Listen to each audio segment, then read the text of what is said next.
Hello there and welcome back to the HullCityFanCentral YouTube channel, where dare I do this prediction video with it being Hull City versus Leeds United tomorrow live at the MKM Stadium, back to a Saturday kickoff for the first time in quite some time. Of course, we've had the festive fixtures and it's an unfortunate one as Hull City are destined to meet the side that are currently at the top of the table, and not only that, they are their Yorkshire rivals in Leeds United. It probably is going to be a game where it's a case of how many do Hull City prevent Leeds from getting. But besides the bye, I'm going to do my prediction video because you never know what can happen in the Championship. And I tell you, my deluded optimism is leading us through this video. So let's crack straight on into our injury update ahead of this game. So, injury-wise, no fresh injury concerns following the loss, the last-minute loss to Middlesbrough the other night. So the injury list remains as is. Charlie Hughes will be out for a few more weeks. Probably won't be fit until we enter February. Ryan Longman won't be available until certainly after the FA Cup game, as he has picked up a bit of a groin strain off the back of the Blackburn game. We are still without, of course, Liam Miller, Mohamed Baloumi, and the likes like that, Casey Palmer. So the injury list is still ever growing. It probably isn't as big as you would suggest at this current time, but I mean, I don't want to jinx things. I mean, touch wood, we haven't had too many more injury cases to go down with. I mean, if we lose one or two more key players, we're going to be struggling for a squad, but the injury list remains as is. Smith, Baloumi, Rushworth, Charlie Hughes, Dukan Sinek, of course, he's still out. He'll be expected a possible return some point this month if he actually gets fully fit this time. Harvey Cartwright, Casey Palmer, Liam Miller, and Lotu Tala. Although I did see Lotu Tala training with the squad pre-match against Blackburn, I believe, against Middlesbrough. Sorry, I believe that was Timothy Lotu Tala. So unless he is nearing a full recovery, we will wait on that front. So let's crack straight into my Hull City predicted starting 11, powered by our friends over at Fanhub. If you do not know what Fanhub is, it's a fantastic free app where you can get rewarded for being a football fan for free. So why would you not get it? Go and download it using my link in the description and use the golden ticket code HUL-IZR. This will allow you to bypass the waiting queue. You get rewarded for using my code. You get rewarded for free, basically. For any football team, doesn't have to be Hull City. Predict your team starting 11, attend the matches, check out all of the news surrounding your club, predict results around the leagues, all sorts of stuff like that. You get rewards such as free football shirts, free beers, free tickets to football games, so why would you not do it? So here is my Hull City predicted starting 11. So an interesting one here. Of course, there is a little bit of a case up on the right wing. A bit of an interesting one to divulge into, but we will cover it in a second. So here is my Ruben Sayers starting 11 for the home clash against Leeds United. Ivo Pando, of course, retains in net. He's been a standout player this season for me. I mean, I'll take every word that Adrian said about him pre-season, and I'll take it all the way to the bank. I mean, that's probably been one of the key things that he's got right, hasn't it? He's been fantastic. Really should have deserved the clean sheet against Middlesbrough. Of course, we won't divulge into whose fault it was. Was it Kamara? Was it Louis Coyle? Well, you find out in a minute whose fault I think it was, considering one of the players aren't in the starting 11. Because that means Cody Drama's at right back. So you can probably have a guess who it is that's missing out. So Cody Drama, I think, will gain the right back role. He is head and heels the starting right back at the club. Of course, against his former club, I don't believe that he did too well. I mean, nobody did too well when Hull last played Leeds this season. Earlier on in the season at Ellen Road. But I believe Cody Drum had a particularly poor game. Of course, spotlight was on him returning back to Leeds to a negative reaction after leaving there on a free transfer to come to Hull this pre-season. Centre-back partnership, of course, is going to be this. It's going to be Sean McLaughlin and Alfie Jones. There's no real centre-back, really, other than maybe a possible Finley Burns, playing him in his sort of secondary position at centre-half. Yeah, it's a bit of a hard one at the moment, of course, with Charlie Hughes being out injured and also Andy Smith being out injured. Of course, that would probably be the fourth choice centre-back at the club. So whether a new centre-back comes in the January, we will wait and see on that front. And then Ryan Giles over at left-back. I think it's got to happen. Either him or Matty Jacob. Start one of the people who are trained as a left back. In left back rather than playing Drama out of position, because he plays far better on the right in the right back position than the left back. I mean, he is still a really good left back, but he's a fantastic right back. And Louis Coyle, yeah, I think Louis Coyle maybe needs a little bit of a rest. He's not had a brilliant past month or two, has he? I mean, nobody really has, but especially him, especially in the past couple of games. Moving ahead of that, Steven Alzate, one of the stand-up players for me in that last game. I think I gave him my man of the match in that game just because he played more minutes than Gustavo Puerta and Cody Drama in that game. So fantastic from him. Want to see him start alongside Regan Slater. I'd like to see Regan Slater do a little bit more. He's been a little bit hit and miss at recent times. Of course, been having a few shocking misses. Hopefully, he doesn't have a few shocking misses in this game. But yeah, just want to see a bit more presence from Regan Slater in the middle of the park.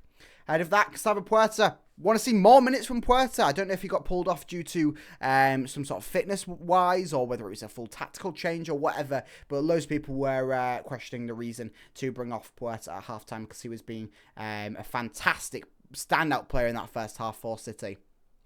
Moving ahead of that, Abu Kamara, I think that he will start this game. Of course, Ryan Longman being out for a few weeks does revolve with some issues. You could maybe make the argument of having a Harry Vaughan start out on the wing. I don't think that Ruben Sayers will personally go with a academy lad in Harry Vaughan, who has just had his first lick of senior football in quite a stretch of time, to pick him to start this game. I think probably the better game for him to start in some sort of a senior capacity would be the FA Cup game. I think that's probably going to be his testing game, and whether he comes off the bench in this one again, that'll be waiting to see. But I don't think Harry Vaughan will start this game. I am happy to be proven wrong. As we all know, I am on board the Vaughan train. I'm taking it all the way to wherever it's going. I'm on that choo-choo train. So, yeah, Abu Kamara, I think, will start out on the right, and I think it'll also give him that fresh breath of confidence, as he may have took a little bit of hit due to the late-minute winner that may have been his fault against Middlesbrough. Out on the other side, Mason Burstow. I was quite impressed with Mason Burstow, not all things being said, against Middlesbrough. I believe that he won majority of his headers. If players would move for him and give him some passing options and stuff, he probably could have got quite a few things worked down that left-hand side. Maybe having him partnered up with a Ryan Giles, who is fantastic on the overlap, and having someone down there who can move and play off him quite nicely will probably work well. I think a Mason Burstow and Ryan Giles partnership will look quite nice for this game. And then, of course, up top, João Pedro. No real other option at the moment. It sounds like Chris Bedia might be returning back to his parent club, as his loan deal to Hull City has been reevaluated, and he's been pretty much relegated down to a substitute appearance at most at the club. So hopefully João Pedro gets firing for us tomorrow. Some other news, of course, if you didn't see my YouTube short earlier on, I didn't do a full video on it, as we've already reported it and everything, but Marvin Malum, has left Hull City. He has, on a loan deal that being, he has joined Paderborn for the remainder of this season, which I've already suspected may be the last time we will see Marvin Malum in a Hull City shirt. He had 17 appearances, 7 of them off the bench, registering 3 assists in the league, and then, of course, that 1 goal against Sheffield Wednesday in the Carabao Cup. But other than that, not done too much. The first signing by Tim Volta and the first departure under Ruben Sayers says all it needs to, doesn't it, really? So, yeah, Marvin Malum departed on loan to Paderborn, but I think it's one to test the market out in Germany and see how much we can get for him maybe in the summer. Some good news this one, and that being for all of those who listen to Tigers Plus or the Tiger Plus replays of the match commentary, and that is Burnsy. Of course, the famous Burnsy, who used to do all of the Radio Humberside commentary, and then, of course, fell a bit of a kick-off with BBC and him leaving there. He is now the voice of the Tigers Plus, being a bit of a weird one since Fletch left the Tigers Plus commentary. I'm not sure who took over, but I know some people weren't the biggest fan. But it's a good one now that Burnsley's coming back in and he's coming back into quite a key role at the MKM Stadium. I know a few people have been saying that they want to get a change of the announcer in the stadium since Burnsley's been announced as the taking over of the Tigers plus commentator. So an interesting one, that being the first transfer in this January, and it's a good one. Last meeting, so let's crack back onto the Leeds game rather than divulging into how much I'm pleased with Burnsley. So, last meetings between both sides. Of course, we lost 2-0 at Ellen Road earlier on in the season. Yeah, of course we did. We were stinky then. We're stinky now. A little less stinky, I've got to say. Of course, last season we lost 3-1 at Ellen Road. A 0-0 draw at the MKM Stadium, though, last season was last time we faced on Hull City's home field. And that was a game that Hull City probably should have nicked it right at the death of it. It was an open goal miss by Hull City. I'm forgetting his name. He literally just played for us last season. Who was it who had the open goal miss for us? Trying to think off the top of my head. It was Adama Traore. That's it. Can't believe I've forgotten his name already. He's not even left the club, 6 months? So Adama Traore, yeah. It was a shocking miss, that one, where we really should have won. But hopefully it comes down to a bit more of a greater Hull City margin than that tomorrow. But I doubt it. Form-wise, says quite a lot, doesn't it? Of course, they just drew 1-1 to Blackburn, which of course we put our fantastic second half performance and managed to grab the 1-0 victory there.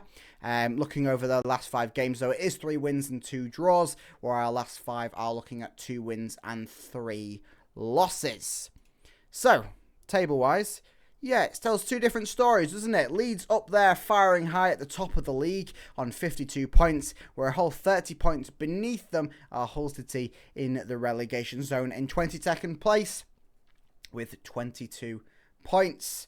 Yeah, same amount of draws. We've just converted all of them wins that they've got into the wins that they've got on top of ours into losses, which is absolutely fantastic, and the goal difference is truly something to admire, isn't it? So, former Tigers that we will be coming up against tomorrow. There's a little selection of them. I went for Carl Darlow. Likelihood is that we probably won't see Carl Darlow, as Meslier will be most likely the starting keeper for Leeds United tomorrow. But you never know. They could shove Carl Darlow out there to start to try and get in Hull City's heads. We know a few teams like to do that, but certainly put ex-players in the team when they maybe weren't going to. But Carl Darlow certainly being one that should have just come to Hull City rather than being bench fodder for Leeds United. But won't dive into that transfer weirdness from a season or 2 ago now, will we? And then shared shirts. I've gone for the good old Nicky Barmby. Nicky Barmby, of course, Hull City legend. Did absolutely wonders for the club, but he also played for Leeds. So, yeah. It's funny to have a legend who's played for the rival. So player to watch out for. Well, as I say, there probably is a few good ones to select. Of course, Hull know Dan James quite well. Of course, coming in the academy a bit. But I've gone for Joel Pirot. So of course, Joel Pirot. It's his 2nd season at Leeds United, and he is firing high so far. Out of his 25 matches that he's played in the Championship, he scored 9 goals and registered 5 assists in the process. His last goal was a brace, and it came on Boxing Day against Stoke in a 2-0 away victory. And he's been picking up a few assists more recently than some of the goals, where the goals were coming a bit more sporadically throughout before that. So whether he's taking a bit more of a backseat and going into a bit more of an assist role, or whether he's trying to mix up his game and make the opposition not be able to guess that, we'll wait and see on this one. But Joel Pirot, certainly a player to watch out. I mean, half of their team is a player to watch out for, especially under the current circumstances within Hull City. So, score prediction. I tell you, the deluded optimism is going to run wild in this game, and it certainly is. Hull City 1, Leeds United 1. I do think that Hull City will go ahead through an early goal from João Pedro, none other than João Pedro. And then I think that Leeds United will grab one back at some point in the game. But I think overall the efforts from Hull City will outline what happened against Middlesbrough. And this time we will be able to hold out for the crucial 1 point on our home field. Get the fans behind them.